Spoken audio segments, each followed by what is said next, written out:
Hello everyone and welcome to the 1988 Belgian Grand Prix here at the famous Spa-Francorchamps circuit. From the high-speed, flat-out racing through the rural streets of Belgium in the 1960s to the more or less straightforward but still extremely fast circuit that was built around the 70s, this track has seen it all. Spa is one of the landmarks of motorsport, and winning here is kind of almost as important as winning somewhere like Monaco, where, you know, you can win a couple races here and there, but if you win at Spa, it sort of means something. It's a little bit more dear to your heart because of how much history is really in this track.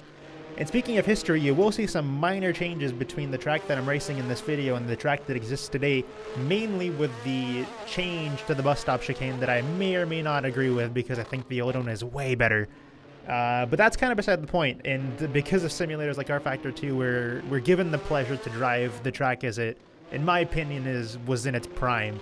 Now, the goal for me in this race is to sort of get a little bit of a mojo back because our result in Hungary wasn't exceptional, and we ended up not scoring any points and losing a little bit of ground to Prost, who's currently 12 points behind us in the championship.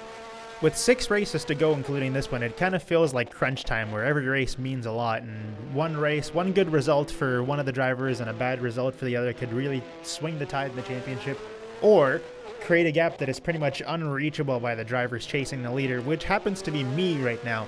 This is pretty exciting times, and I was really excited to drive this track because of how much I like executing a good old proper lap around here. 2 minutes around Spa is some of the most enjoyable 2 minutes you'll ever have in driving in any sim or any car because of just how awesome this track layout is. But regardless, we still have to perform really well, and one mistake could send us flying into a wall and take us out of the race completely. So really, every corner counts around here, and with that, let's get on to the race and see how well we can perform. Alright, hello everybody, and welcome to the 1988 Belgian Grand Prix here at the famous Spa-Francorchamps circuit. This is probably the longest track in the calendar as far as time takes to get around one lap, normally. Now, I know that I have driven the Nordschleife as a replacement for Paul Ricard, which was patched after the fact, so apologies for the people that wanted to see a proper French GP. It won't happen this time around, but maybe at the end of the season as a non-points race just to get the feel for that track. But at the time that I was planning to record, and I did record the French quote-unquote Grand Prix, the AI was doing really weird brake checks across the start-finish line, which really messed with their lap times and made them kind of not fun to race against. Anyway, this is sort of like a redemption race because Hungary didn't go so well. And if you watched that video, you'd know that it was basically 40 minutes of pain and suffering where I was just getting around and trying to survive. And I ended up finishing exactly where I started, which was just a miserable 12th place. So I didn't score any points. My lead in the championship over Prost is 12 points, I think. So getting a good result here and at least scoring some points will help build a little bit of a, maybe not build, but maintain a solid gap going into Monza, which I think is the next race, which I know for a fact that I don't have the straight line speed to compete at. But at this track, for whatever reason, I feel like I'm using a much lower downforce setup than the AI do. And so I'm actually getting much higher speeds on the Camel Straight. Another problem, well, another, I guess, good thing for me on this track is the AI tend to take Eau Rouge slower than I do because usually I just take it flat. And this will make me really, really, really racy coming into Lake Combe. And hopefully that will benefit me in the long run because I'm going to need to do some passing in this race if I want to win. I had a feeling that when I was doing practice that I'd be able to win this race, but for whatever reason, the AI was really quick in qualifying.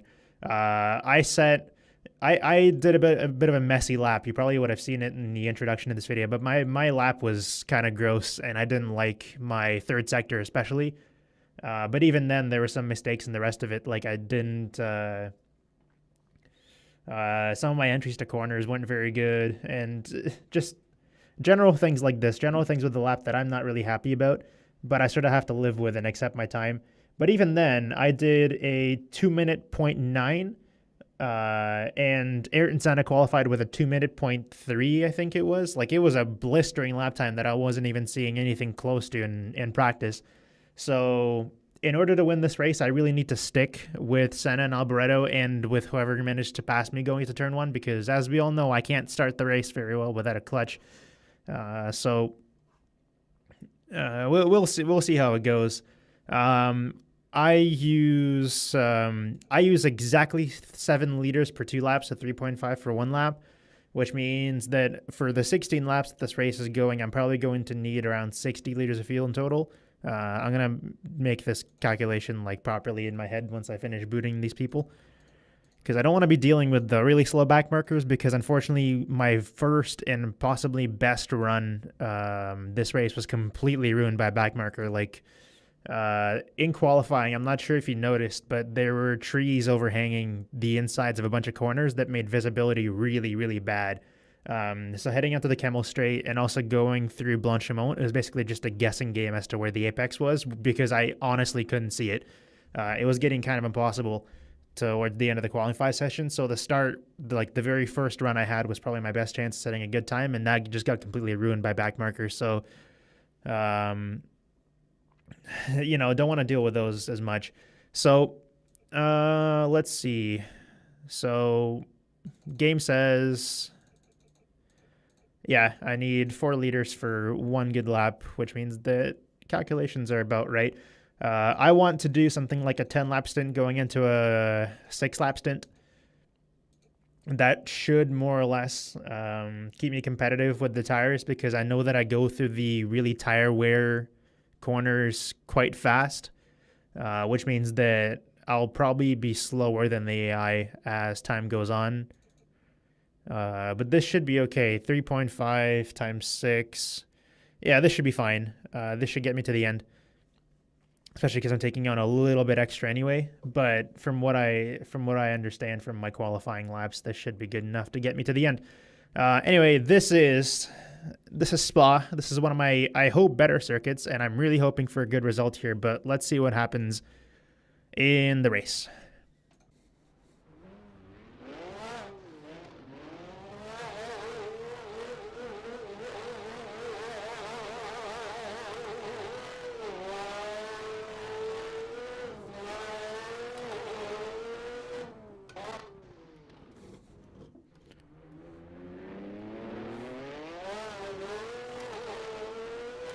Ah!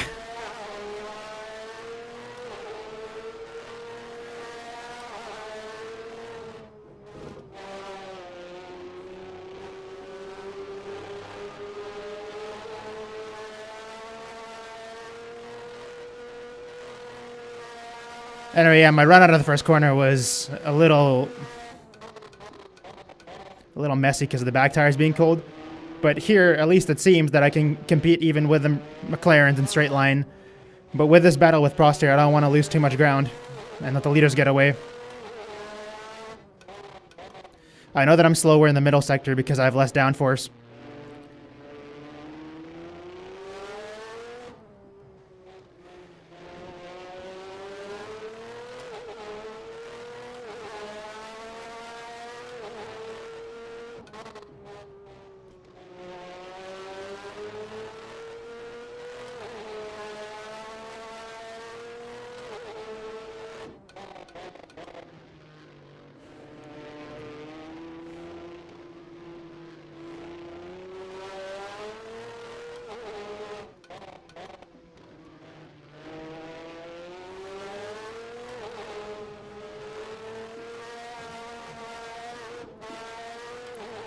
Oh boy.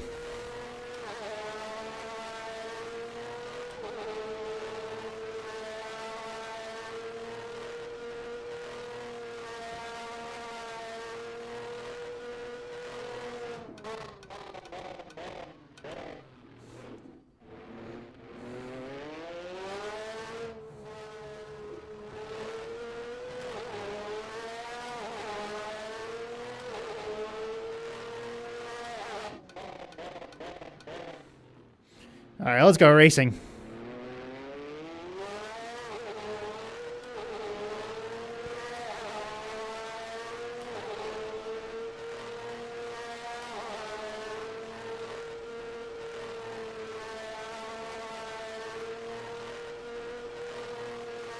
Now, officially, I'm racing Prost because that's my main rival in the championship right now. But I am also racing the leaders here because I do feel like I have a good chance at winning. Because as you can see, I make up a lot of ground to the first and third sectors. As long as I don't make bad mistakes breaking into the bus stop chicane.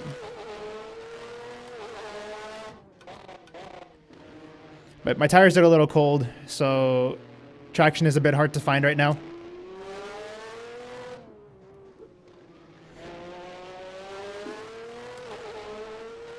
And as you could probably see around the first turn, around the first lap, the curbs around here are absolutely deadly, especially on the outside, like this one right here.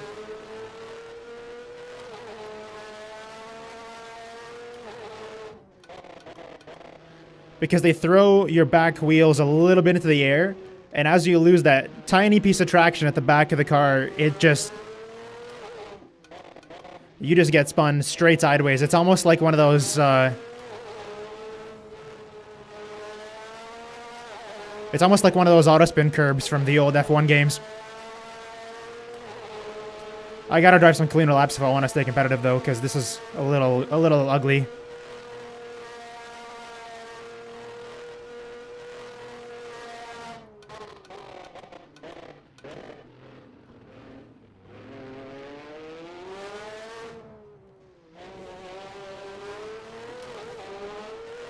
That upshift is really hard because the track is so bumpy. Coming out of the bus stop chicane that it's really hard to find traction in the back.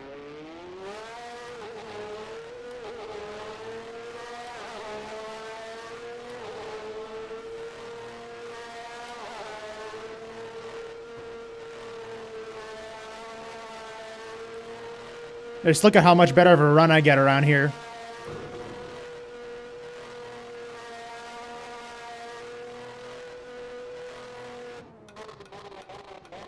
And we're through into P2, and now we're chasing Senna for the lead.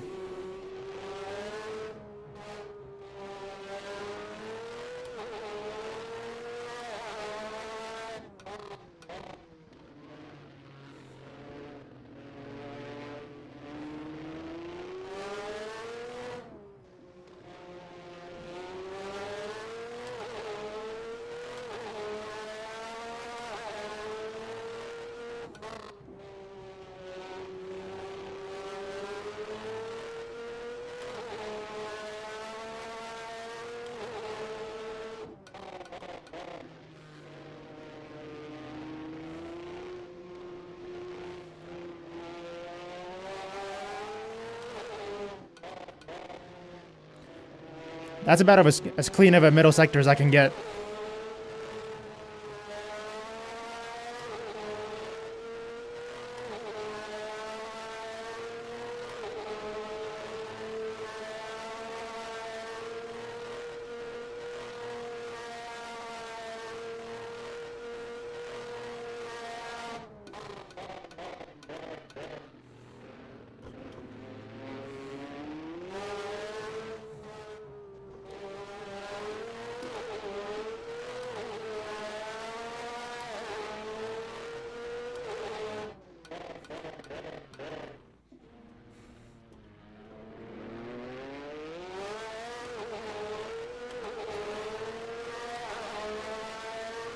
All right, let's see.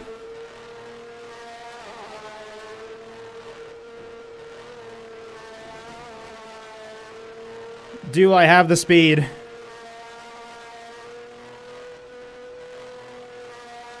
Not sure if it's this lap. Maybe the next. Oh, he almost left a little bit of a gap there. I kind of wanted to take it.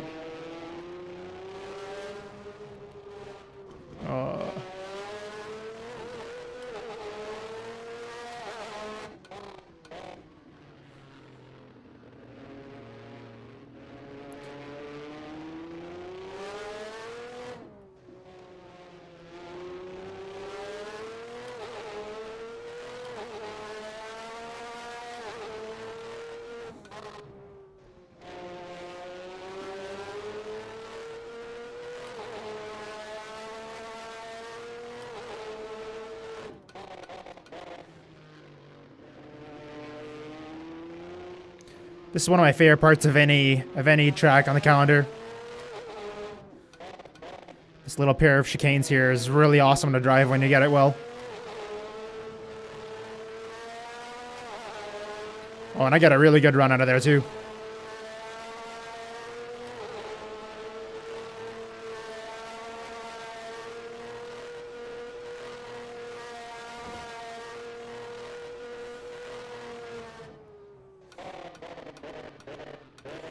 It's a bit harder to make a move into the old bus stop chicane.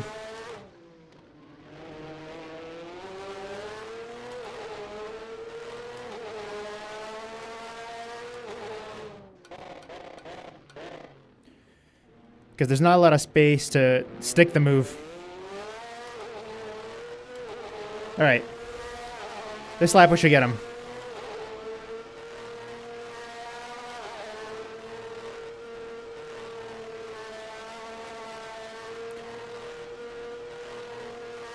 And easily stuck around the outside.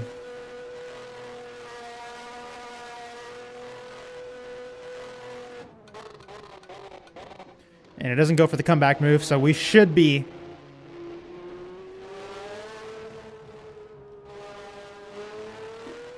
good to go now.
All right, let's put together one clean lap to really get the gap going here. So we're not giving Senna a tow down the Camel Straight.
But that lap felt pretty good.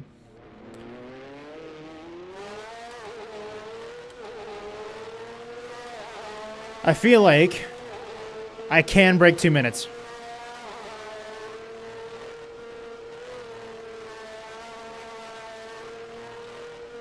I just need to not lose traction going to the S's near the end of the middle sector.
Oh, I got a little greedy there.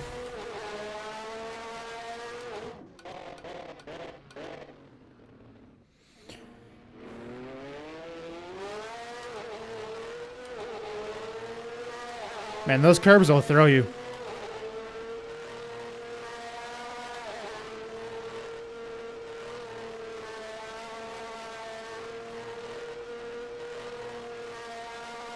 Anyway, so the Chinese Grand Prix starts in about an hour and 3 minutes.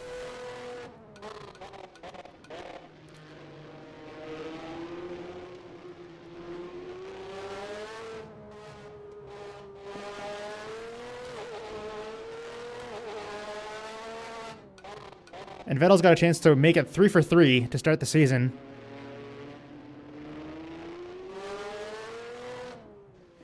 Which would be great for morale. Considering that last year, Ferrari and Mercedes went sort of... They went sort of blow for blow to start the season. And then when Merck picked up the pace near the end,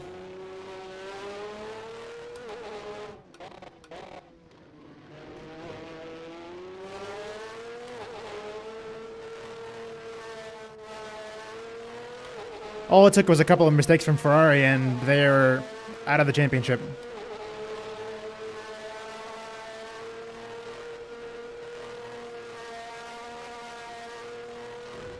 So hopefully this time around we get to build a bit of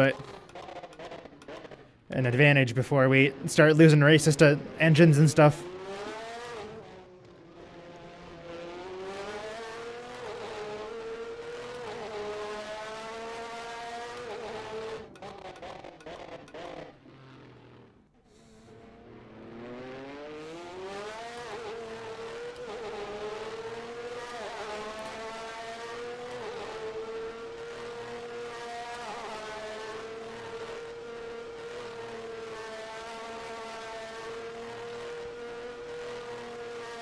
But Ferrari's looking pretty strong this year in comparison to how they were last year in China. And this primarily because I think they made some pretty significant process in the engine department, making sure that they don't lose as much to Mercedes as they did last year in the straight lines.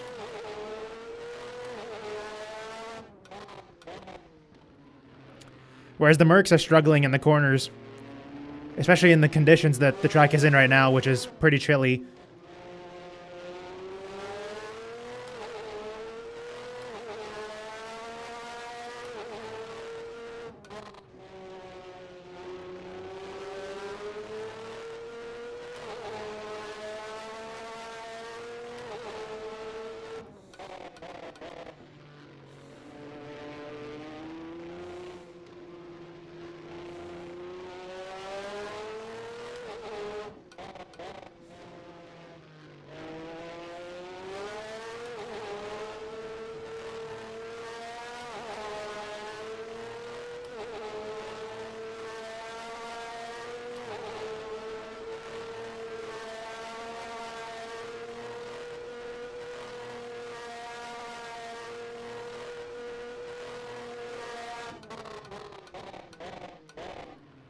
Oh yeah, that felt pretty good.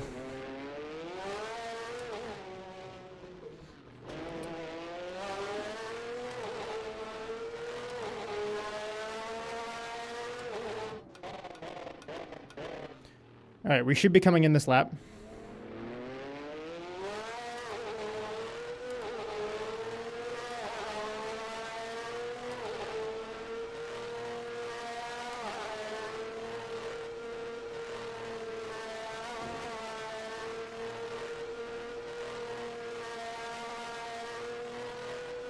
And then finishing the race on a solid 6-lap stint where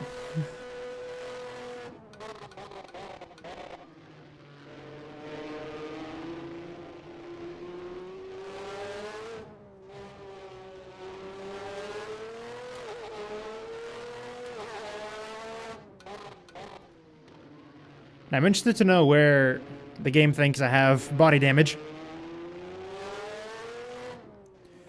But there's a good chance that my front wing has been a little banged up from the first lap.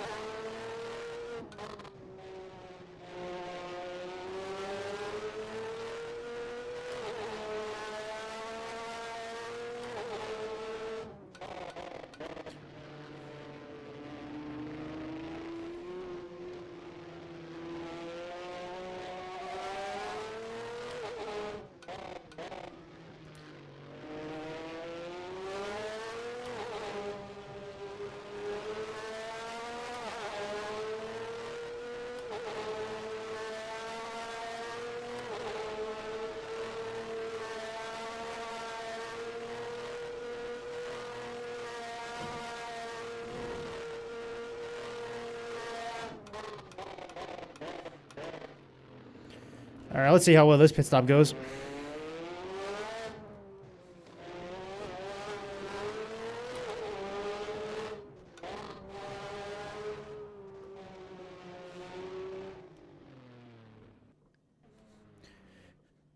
All right, let's see where we end up. 16 seconds. Well, that's not horrible. It is going to pretty much kill my lead to Senna.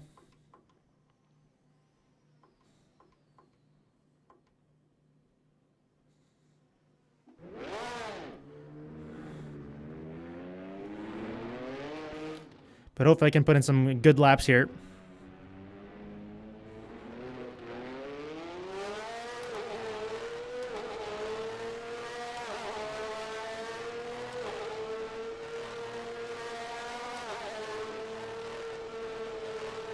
Maybe get a toe or two down the main straight for some extra straight line speed. As if 318 kilometers an hour wasn't fast enough.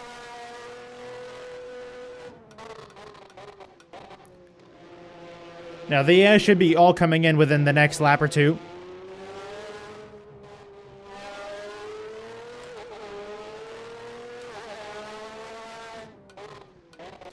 And if they're not coming in, then I've made a huge mistake.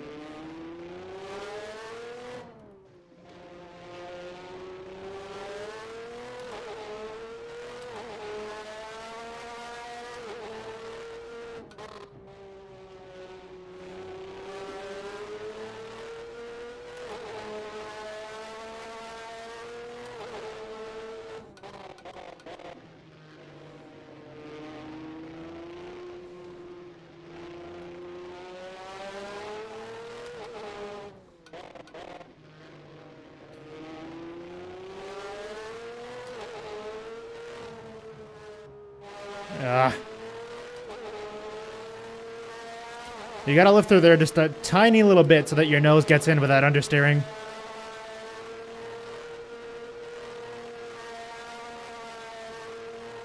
Oh yeah, much easier to go flat through there now with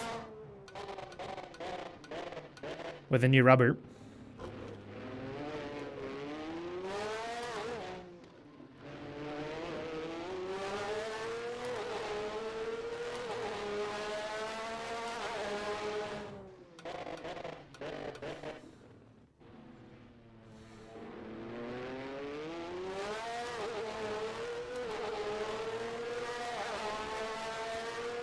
And I think that was Senna that just got out in front of us.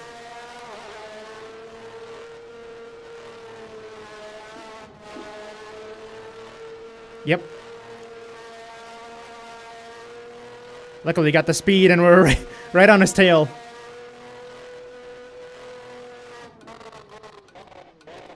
That was a really bad time to have a frame drop. I've been having those pretty frequently around here. But hopefully my teammate does me a favor here and holds him up nice and good so I can get him on the next lap.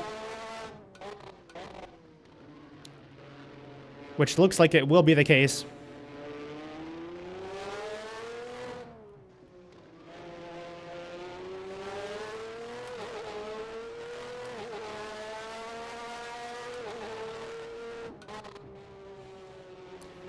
Man, time flies when you're going around Spa.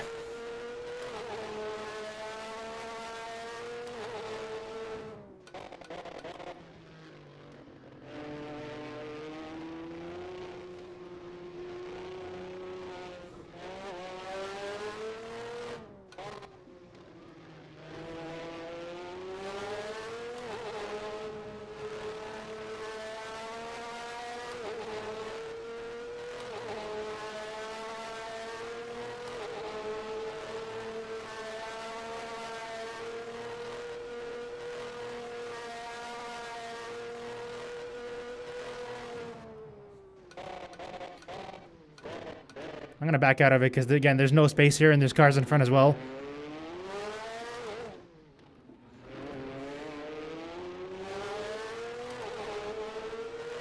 And now the chase begins.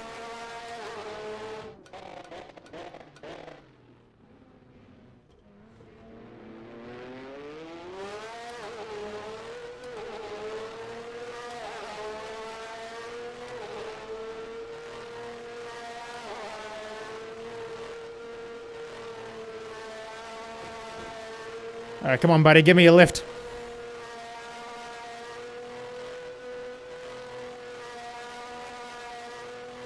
I don't think we're close enough. One more lap.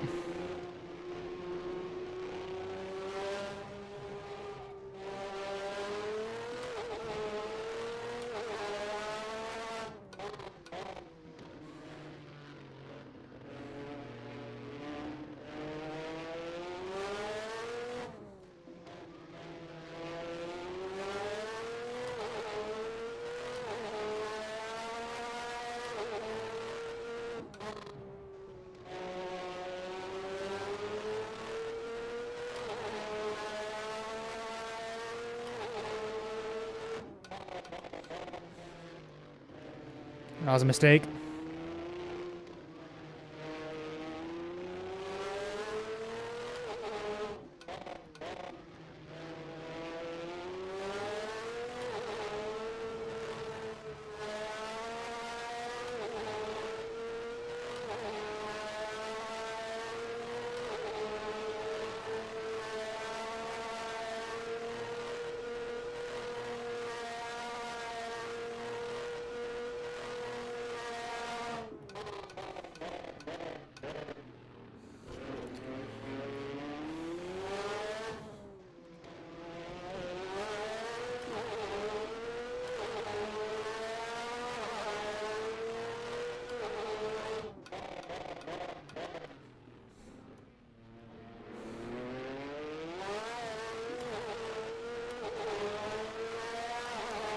I think we're closer this time. Definitely closer. All right, here we go. Around the outside of a McLaren.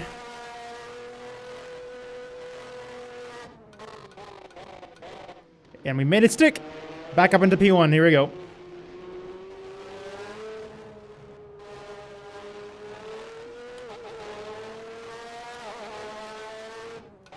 Now, icing on the cake here would be breaking 2 minutes.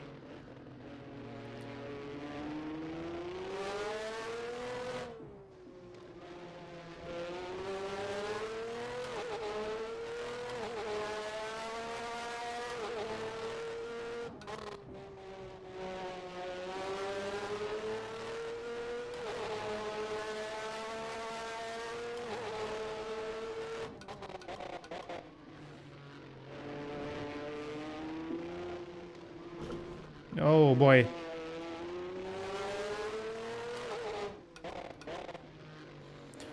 It'd have been a mistake hitting that curb.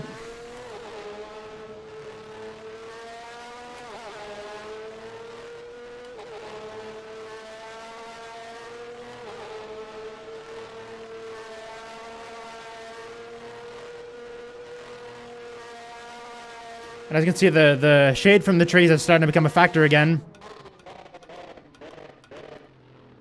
Broke a little early there, but...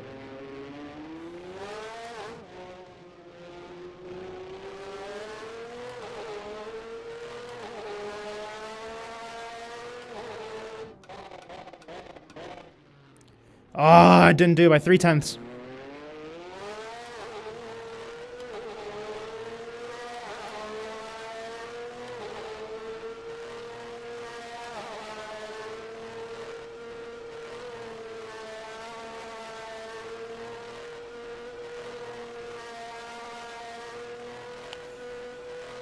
I got 2 more laps to try and get this time that I want.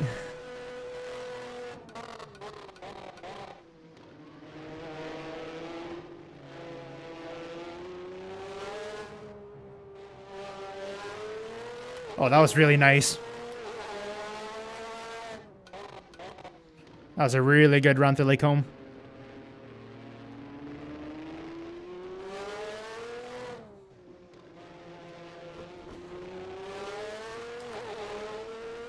A little conservative through the name.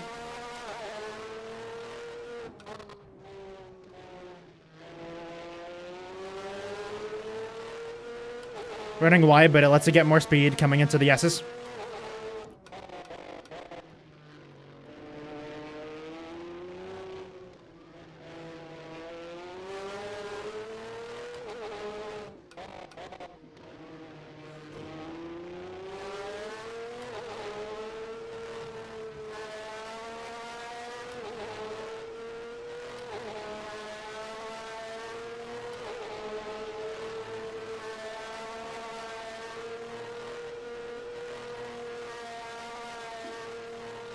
That's a bit of a guessing game now again, because the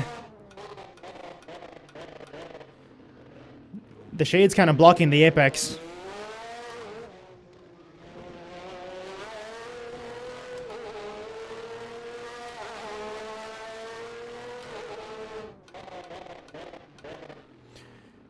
And again, not quite fast enough.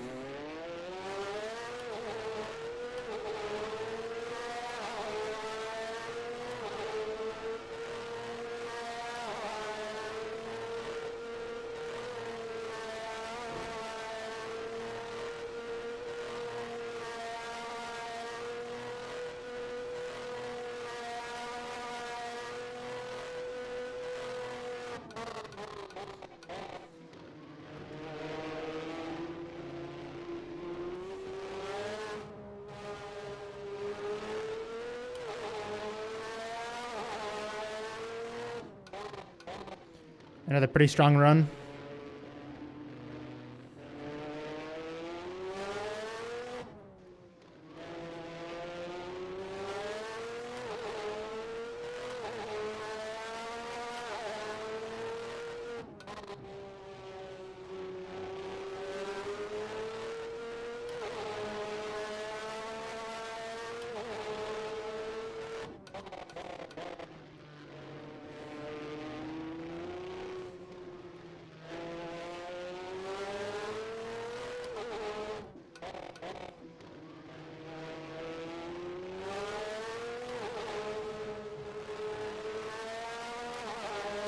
Alright. If this doesn't get it, I'll be pretty upset.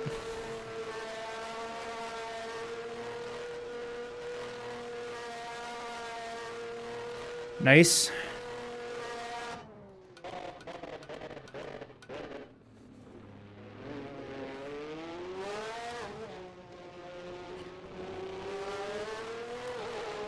Went up to the line. And it's a 1:59.5 to finish the race. Finally.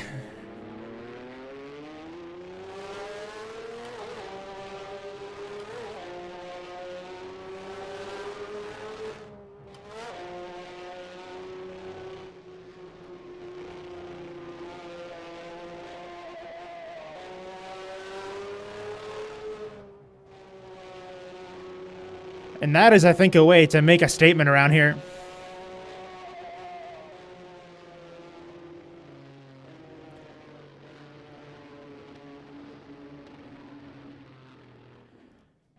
And really put a dent in Prost's hopes to win this championship.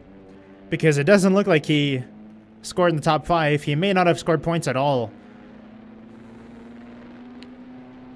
But that was a really, really good run, and I was improving quite a lot, I think, over the course of this Grand Prix. I didn't do quite as much practice as I did for Hungary, because Hungary I knew was a more difficult track for me. But when you drive around Spa, and you really hit those corners, and you really and you drive the lap that is worthy of a 1:59.5, I don't think there's a feeling like it, which is part of the reason why I think Spa is still around and still one of the most famous circuits. I mean, this is completely disregarding the past of the track. The fact that this track used to be a 6-minute long journey. No, 6 minutes? No. It used to be like a 4-minute long journey around pretty much residential streets. Not residential, but the good old fast, long, twisty French roads. Not French, Belgian roads. Where most of the track was flat. And that track was stupid dangerous, where they had stuff like the Mazda Straight and the Mazda Kink.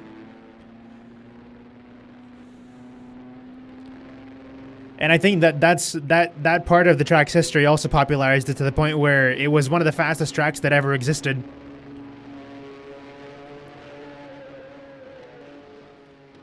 And even now, when the track is a little bit more suitable for F1 racing, it still kind of has that fast, speedy charm to it. I much prefer the older bus stop chicane to the new one. The new one, I feel, kind of doesn't have the flow to it that I like about the old one. Come on through. Oh, a lot of cars around here. Anyway, I feel like the old bus stop chicane was kind of, it had character. And the new one kind of defeats the purpose. But the rest of the track is more or less unchanged, with the only real difference being the newer curbs that are a little bit less lethal if you get your back tires on them. But yeah, it's still one of my absolute favorites on the calendar right now, and that's why I look forward to the Spa race every single year. But what a solid result for us. And as you can see, Prost scored 8th, so he didn't score any points. So we widened the gap by 9 points and really put a huge dent in his hopes of trying to win this. So at this point, we've got something like a 21-point cushion over Prost. Senna might actually overtake Prost with the second place here, and we might have something like a 19-point lead over Senna, to the point where I can essentially not score 2 races and have Senna or Prost win them, and still be in the lead of the championship. So things are looking kind of good, but I'm hoping not to jinx myself. Hoping going into some more of the more challenging tracks where I don't think this car is represented very well. But anything is possible, and anything is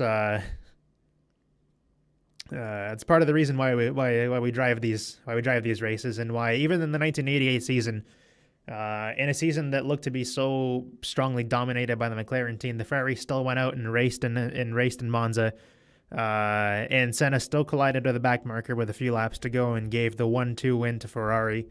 I'm pretty sure that was the first race in Monza after the death of Enzo Ferrari, which was a monumental race, where the only race that McLaren didn't win was the home race for Ferrari. So anything's possible, kind of a lesson to drivers around the world.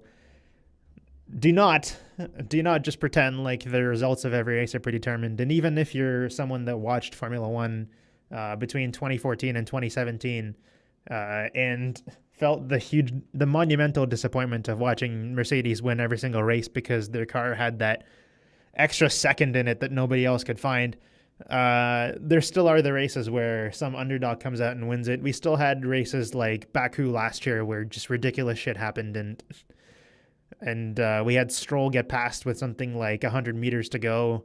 But even then, with how bad he's driving this season, that third place was still pretty exciting for Canadian fans. But yeah, now I'm starting to tail off a little bit. I don't have much time. The race starts in about 35 minutes. I got to edit this video quickly and set it to render and then upload it overnight. So that's what's going to happen. I'm heading into a few weeks of exams, so there's a very good likelihood that I may or may not upload videos at all during that time period because I'm kind of on a bit of a time crunch for studying. But once April ends, we will hopefully come to a quick and speedy conclusion to the season and try to put out some high quality races in not too much of a length of time. But that was it. This is me signing out from 1988 Spa, having won by 4 seconds over Ayrton Senna. Whew, that was a good race. See you guys later.